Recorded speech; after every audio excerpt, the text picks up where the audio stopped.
Today on CityCast Pittsburgh, Pride is moving back to the North Shore. The city's expanding a controversial program to detect gunshots.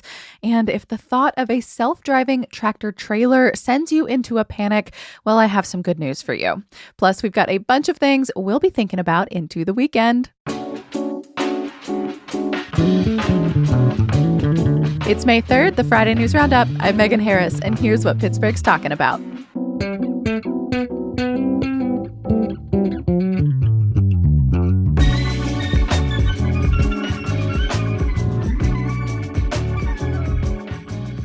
I'm with CityCast Mallory Falk. Good morning. Good morning. And Sophia Lowe. How's it going? It's Friday. Yes, it's good, Megan. I love Friday. And before we dive into the rest of the show, I just want to start by saying thank you to all of our neighbors who have been signing up for our membership program.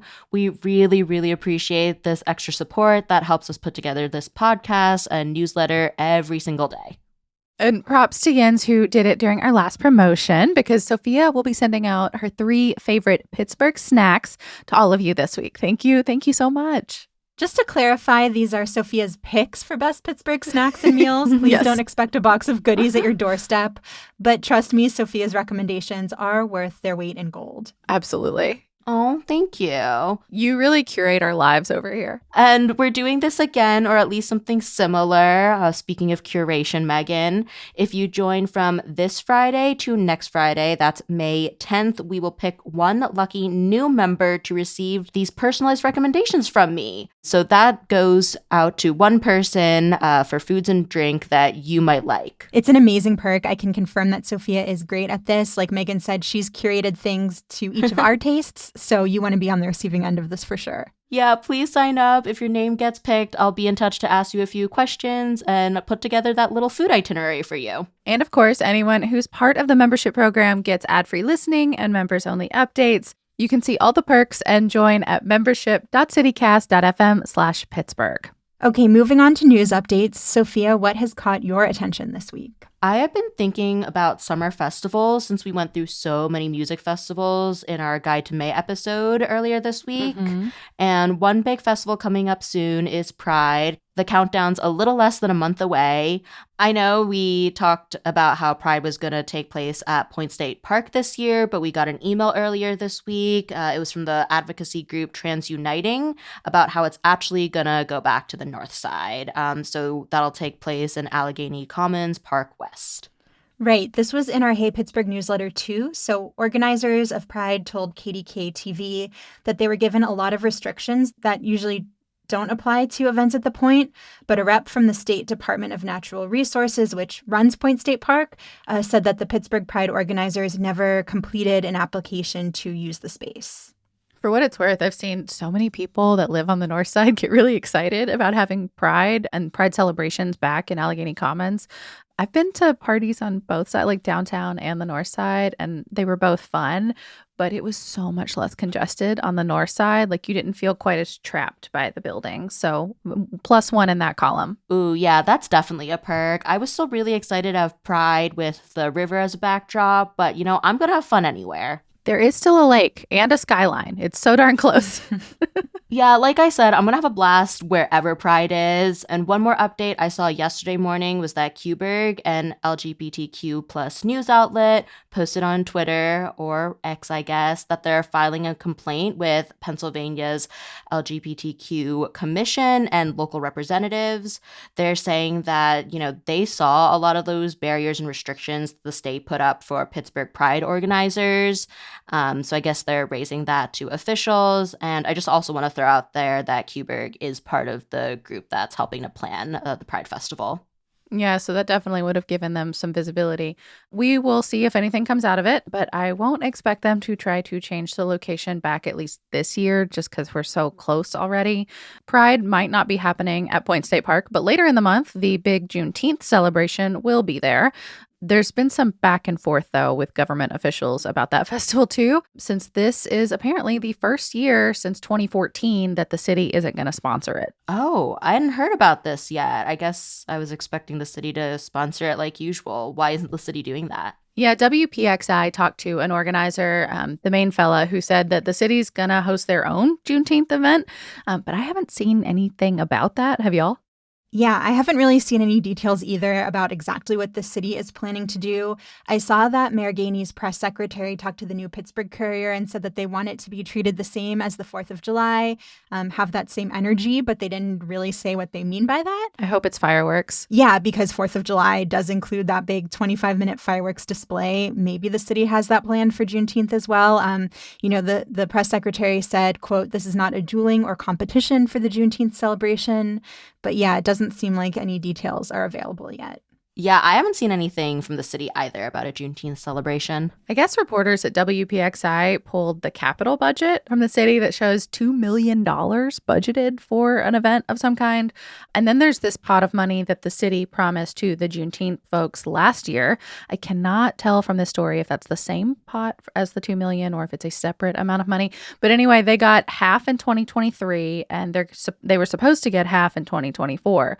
But the organizers say that the city has since rescinded the cash for this year, and it is a lot of money. It was $125,000 this year. Whoa, that's a lot of money to find out you're not getting, like, pretty last minute. Juneteenth is also next month. Yeah, like 6 weeks out. Yeah, if you were banking on that. So WPXI reached out to the city. They don't name who responded, but I guess they heard that any private organizer is going to have to go through this specific bid process to get funding. So the Juneteenth folks say that they have indeed bid. And WPXI reports that the city's 18th late as of right now in announcing who will get that money, that it was supposed to happen earlier this week. Yeah, I know there were also issues last year about whether or not Juneteenth could take place at Point State Park. The organizers talked about issues with some of the requirements. It did end up happening there last year. It's going to be there this year, but that seems like a place where maybe this intersects with the Pride story. It also looks like this year the Black Music Festival has been canceled. Oh. That's usually at Point State Park. It's by the same folks who put on Juneteenth, and it seems like there was an issue with scheduling. So I don't know. I'm just kind of curious to see going forward in the next few years which festivals do and don't end up at Point State Park, since it seems like there continues to be some, issues with permitting, things having to move or their future being uncertain. Yeah. And even going back a few years, Three Rivers Arts Festival used to be there and now it can't be there either, which has to do with like the number of days. But still, and I understand it's a state property, but there's a lot of questions about like, I don't know, what are the requirements? That's something maybe we should look into. Well, we'll keep watching, and once we get closer to June, I'm sure we'll also chat more about how people can celebrate Pride and Juneteenth.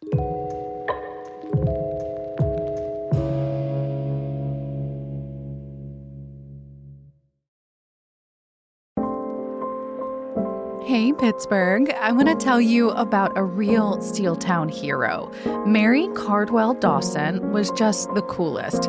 Not only was she the proprietress of that gorgeous Victorian mansion on Apple Street in Homewood, but inside it, she presided over the National Negro Opera Company. She founded guilds for other Black singers all over the nation, and she was a mentor for fellow opera singers from here to Washington, D.C. And lucky for you, our modern Pittsburgh Opera has a show celebrating her legacy. Get your tickets now for The Passion of Mary Cardwell Dawson. It's at the Byam Theater through May 5th, and don't be nervous if you're new to opera. The show is in English, it's just over an hour, and features a little dialogue for folks to follow along. Tickets start at just $15, and there are all kinds of discounts and special offers for students, teachers, seniors, and veterans. Get your tickets now in our show notes for the Pittsburgh Opera. That's at pittsburghopera.org. So, Mallory, what else are Pittsburghers talking about this week? Have you two seen this headline about self-driving trucks that are operating in Pittsburgh? It's one of the companies that's headquartered here, Aurora, and I guess they're in the Strip District. I saw this headline, and Megan, you are our self-driving person, so I'm going to ask you. I was expecting you to just tell me what's happening. Who's Aurora? What's happening? Yeah, I saw it too. It's an AP story, and I'm sad to say it's sort of a puff piece. But yes, their offices are in the Strip District, and then they have this huge test track in Hazelwood. I feel like a lot of people are not aware of this. It's this big chunk of land west of Second Avenue along the Mon River. I'm sharing a picture with y'all. So it's this whole piece, just for your knowledge, it's this whole piece that looks kind of like a little track there. So there's the big red part, but then it's like an L shape up from that. I was expecting something that looked more like a Mario Kart course. This looks like a very normal road, which I guess makes sense, but Because we're not talking as about cars fun. and tractor trailers, yes. But it is across the river from Page's Dairy Mart, one of my favorite Pittsburgh locations. Yeah, close to Community Kitchen and La Gourmandine. Yeah. I actually think it looks a little like a waffle from the aerial view, so maybe it fits with the theme of being near some of our favorite treat spaces. Basically. Yeah, it is just over the train tracks from that main drag in Hazelwood. If you actually zoom in on this Google map, you can see the little multicolored shipping containers. They look almost like Legos on the map. Self-driving companies all have test tracks like this, and they use them to challenge their systems in like simulated traffic environments, always away from normal people. So this is just one step in the testing process. Okay, Megan, I have questions, and I guess I should clarify. I know Sophia said you're our self-driving person. You actually at one point worked for a self-driving company, right? Correct. Yes. Briefly, for a little less than a year, but it taught me an enormous amount about how they work and all the ways in which it makes it very difficult for them to work. But yes, it was one of the companies headquartered here in Pittsburgh, but does not exist anymore. Yeah. So, I mean, I'm just curious what these like simulated traffic environments are like. Like, what are the things that self-driving cars need to learn to do before they're safe or, quote unquote safe on the road? Keeping this at the highest possible level, because that's really all I'm capable of. They literally like run them through these tracks as if it's a real traffic situation. So there'll be traffic lights that are set up to work and stop signs and things like that. And it's everything you can imagine, from like foliage, like trees, and the like reflective material that they make stop signs out of, for example. They'll run, like other test drivers will have regular cars that go by. People that work there might act as a pedestrian or a bicyclist. And so they you really run these scenarios over and over again. I used to do it too, where you kind of like someone will call go. They have walkie-talkies in the car, and you practice these scenarios over and over and over again to make sure that the car is reacting in the way that you need it to.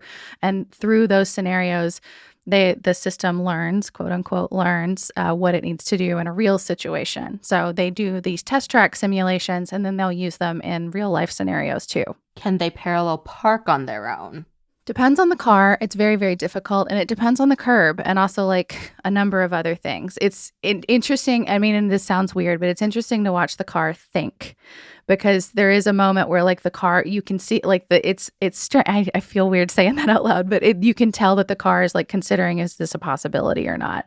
But yeah, for the self-driving companies that have operated like taxi-like situations, that is a consideration, because the car knows to pause. They know to get close enough. They know to not get near other drivers or cars, but it doesn't always mean that it's like within the bounds of like what traffic would normally do. So there've been like double parking situations in other municipalities. I actually would not mind a car that I drove myself, but that parallel parked for me, as someone who failed my driver's test 3 times because I couldn't parallel park and still struggles to this day. But I am curious, Megan, having like participated in this work to some degree, did it make you like more or less confident that this is actually the way of the future?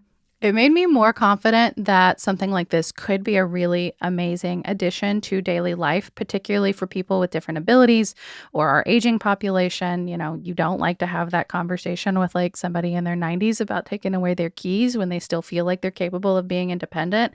This could be an option for that. But the realities of what it takes to make a system that could do that, it's just so wildly challenging. And in a city environment specifically, it's just, I mean, imagine your own daily commute in whatever way you do it, on the bus, on a bike, if you walk, if you drive.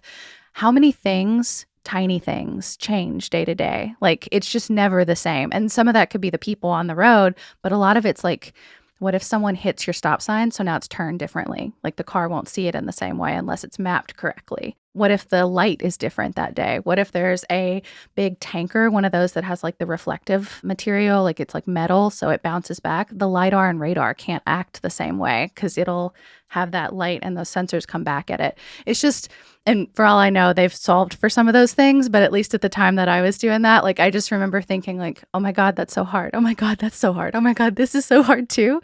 There's just so many things that I don't know. A lot of human developers are having to think really big, deep thoughts about how to get a machine to do what we can innately do. Like we see a behavior and we're like, yep, I make this choice. But a machine can't do it in the same way unless it's been trained correctly.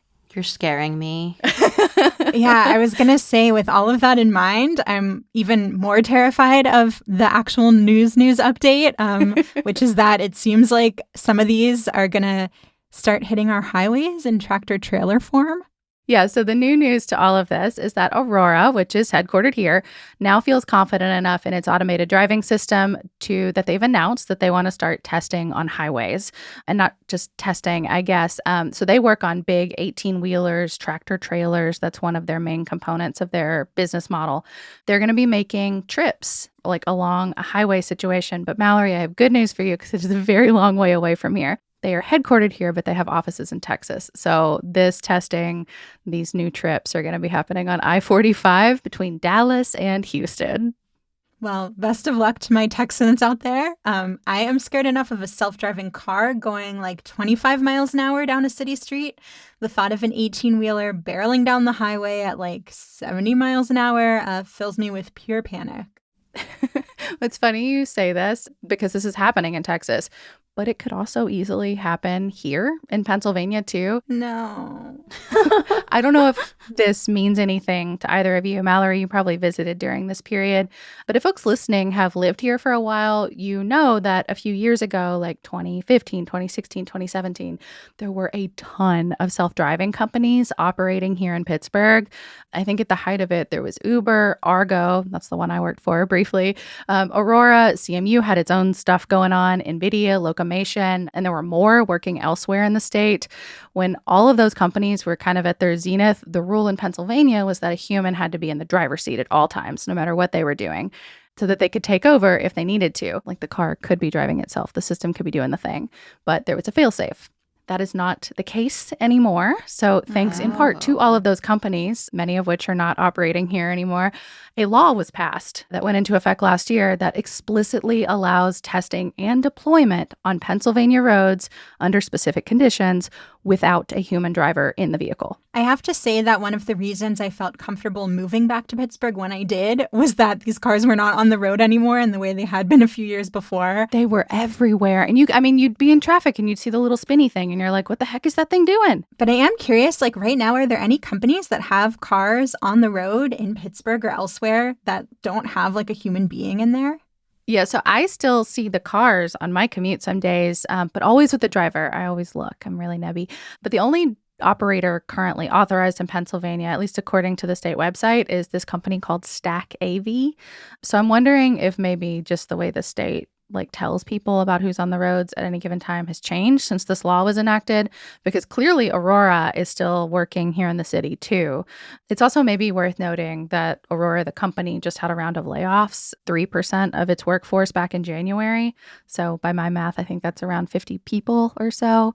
I never saw where though. Aurora has offices in California, Colorado, Texas, Montana, but anyway, Mallory, to go back to your question, I don't think so, because I feel like we would have seen a big announcement like that saying that someone was doing that kind of work. Okay, that makes me feel a little better. So next time I'm struggling to parallel park, I don't need to worry that some driverless car without a human inside it is going to ram into me. I can, feel a little more at ease now.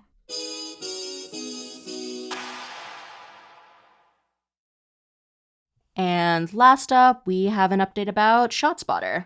Yes, this is from a show we did a few months ago in February. We talked about ShotSpotter. So it's this technology that police use to detect gunshots. It's pretty controversial. A lot of major cities are rethinking whether they even want to use this technology. Like Chicago's mayor said in February that he doesn't want to renew the contract with the company that owns it. But this week, Pittsburgh's city council voted to expand its use here. Yeah, so Pittsburgh is expanding its contract with SoundThinking, which is the company behind ShotSpotter. The device is already in a bunch of neighborhoods here, and now it will be used in Carrick. And if you want to know exactly where, or at least an estimate as to where these devices are, Public Source has a really cool map showing their locations. Yeah, I mean, estimate I think is important here because this information is not publicly available. Public Source looked at where there were like reports from ShotSpotter of gunshots, and so you can use that to kind of figure out where exactly these devices are located. But this isn't like freely available information for everyone. Yeah, but before we get too deep into like the contracts, the estimates, the controversy around ShotSpotter, I want to remind people how exactly this tech works in the first place.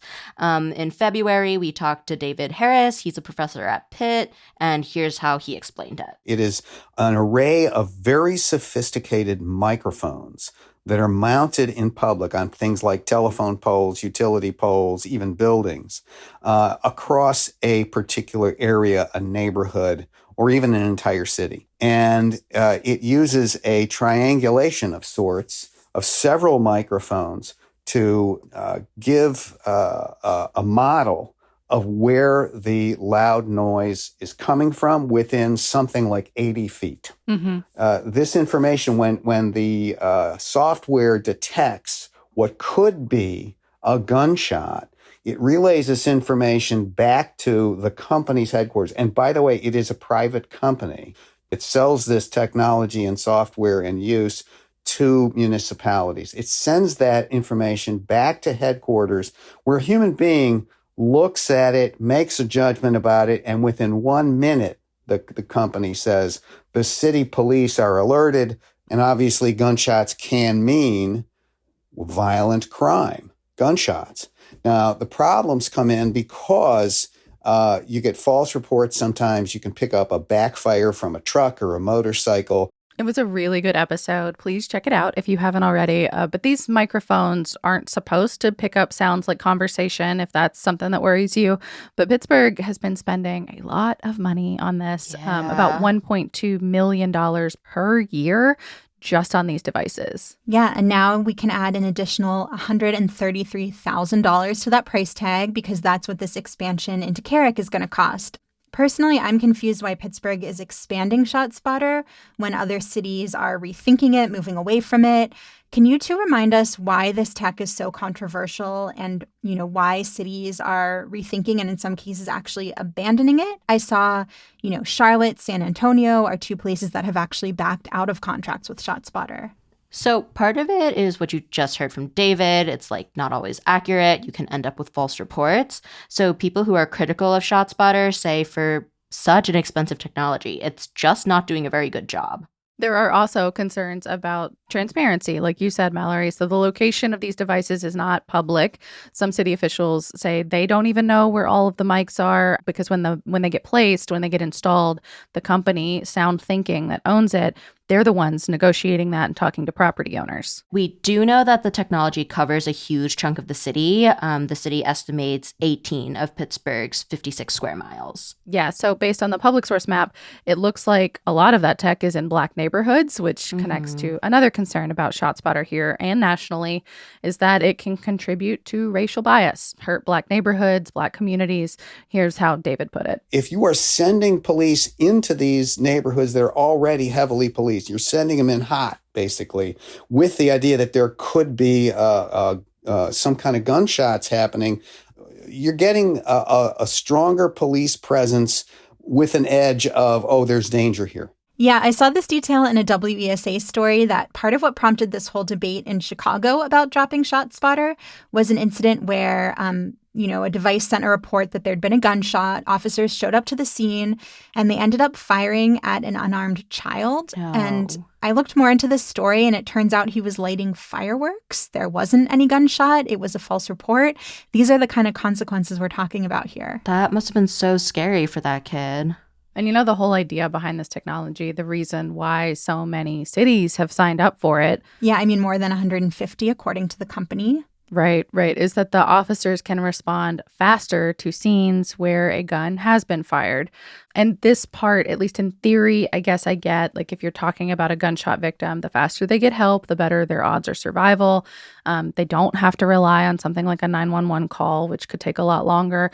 And of course, a lot of times there is no 911 call. And then I guess if it worked, it could also help police collect evidence while it's still fresh. That's all what the company says. Right, but David also said there's not a lot of great data backing any of this up. Public Source, for example, asked for data on ShotSpotter a couple years ago. So here are the results for all of the ShotSpotter alerts in 2021. Police collected evidence 20% of the time, an alert led to an arrest 3% of the time, and alerts led police to a victim who needed help just 4% of the time. Yeah. Meanwhile, Pittsburgh police told WESA earlier this year that the devices were only wrong between 4 and 8% of the time. But by my read of that, like, those are not the same metrics. It might be correctly identifying a gunshot, but it could also still be unhelpful or contributing to over policing in predominantly Black neighborhoods. Like, both of those things can be true. Right. And that kind of brings me back to my initial confusion about why, given all of this, City Council just approved this contract to expand the program. They actually voted 8-0 to approve this. One council member, Barb Warwick, was not at the meeting. I know Larry Scarato, Pittsburgh's police chief, he said that he likes ShotSpotter. He talked about how he thought it was a tool to save lives and one that's useful when the police force here is short-staffed, according to him.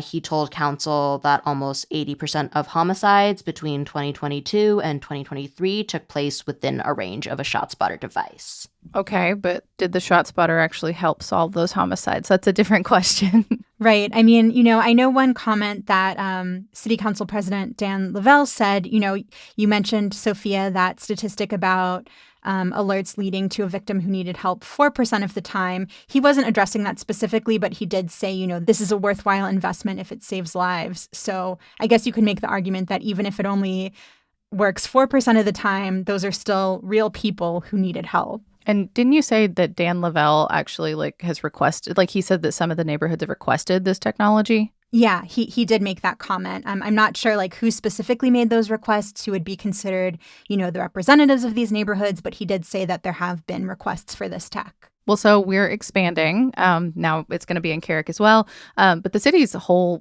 large contract with Sound Thinking, the whole thing is supposed to expire at the end of next year. So I guess we'll have to wait and see if we're going to renew it. Right. I mean, I watched the discussion before the council vote on Tuesday, and several council members said they still have real questions about ShotSpotter. They recognize people's concerns, the kind of concerns that we raised in this episode, and that they want to have more, quote, robust conversations before they decide whether or not to renew the contract. They want public feedback. They want more substantial data. So they're approving this expansion to one more neighborhood right now. A couple of them said because of the potential for this technology to save lives, but that doesn't necessarily mean anything in terms of whether or not they will renew the contract next year. Exactly. So the conversation definitely isn't over, and it'll be interesting to see what data we might actually be able to get between now and the end of next year. If any. Fair enough. Right. Before we head out, what will each of you be thinking about over the weekend? Or what will you be doing, Dealer's Choice? I'm going to be thinking about the lineup for the county's free summer concert series at South Park and Heartwood Acres. They just released the lineup. I'm excited to see that Patty Griffin is coming to Heartwood Acres, and so are the Barkays. My favorite random pick would be Vertical Horizon, if that name rings a bell. Oh, man. According to the county's press release, their number one hit, Everything You Want, was the most played single of 2000. It really takes me back to the summer before 8th grade. So if you are a fellow millennial and want to feel nostalgic, they will be at the South Park Amphitheater. Mallory, I did so much pining to that track. Didn't we all? We'll put a link in our show notes with the full schedule. Megan, what about you? So this is another little update, I guess. Back in March, I guess I told you, Sophia, I guess on one of our Tuesday news shows about the Steelers report card. Oh, yeah. So It's this survey that the players union sends out that asks about a whole bunch of things related to their working experience. Because even though they are multi-million-dollar athletes, there is not a ton of transparency from team to team about like what to expect when you get to a new city. And a lot of the time you do not get a choice who you play for. So anyway, the Steelers organization has done really poorly. The last 2 years they've done this survey. Last year, they got 28th out of 32 teams as rated by the players. Yikes. And one of their gripes, of course, was the training facility, that there wasn't enough good equipment. They rated it a D-. But I just saw on social that one of my favorite fitness equipment companies, they posted that they just did a massive upgrade for the Steelers. So this is Rogue Fitness. They sponsor all the CrossFit stuff. And their equipment is so good and so expensive. We'll post the link to their Instagram post in our show notes, but it is so pretty. It looks so good. Ooh, it's Steelers branded, like black and yellow. Yes, it's very pretty and I'm sure very, very expensive. This looks nice, but looking at this many barbells just makes my muscles hurt. But also, what about the sauna the sports ball boys wanted? That's what I remember from the episode. The sports ball boys, is that their formal nickname? No word yet on the sauna or their dietitian. Mallory, this was something that made me laugh. The dietitian also got a D. Oh, saying that your training facility needs an upgrade is whatever. Giving the dietitian a D just feels so personal. Like, I would be really heartbroken if I was that person. I mean, I guess that was part of the problem, is that they didn't feel like they were getting personal attention about their own eating habits. So I don't know, man. That's for the Steelers organization to figure out. Okay, that's fair. Well, the thing I'm thinking about this weekend is also something I'm doing, something we are all doing. We're going to the Heinz History Center. We've talked a lot about their exhibit. That's about historical and modern day women and the impact that they've had on Pittsburgh. So there's an event celebrating that this very weekend. And our own Francesca DeBecco has been working on it with the Women's Press Club because she's the president. And the Heinz History Center is going to have author Brooke Kroger come and talk about her book, Undaunted. And some of our media colleagues are also going to share some bright spots about their experiences covering the Pittsburgh communities. So that's all going to be at the History Center on Sunday, May 5th. That's from 2 to 3:30. You can get your tickets on the center's website. And come say hi if you see us there. Yeah, please stop by. It would make our day.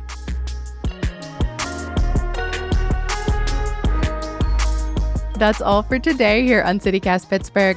Reminder, you can find all of our shows, old and new, on our website. That's pittsburgh.citycast.fm. Our music is by Benji. Mallory Falk is our executive producer. Sophia Lowe and Dylan Brogan produced the show this week. And our newsletter was written and edited by Francesca DeBecco and Natalia Aldana. I'm your host, Megan Harris. We'll be back on Monday with more news from around the city. Have a great weekend, everyone.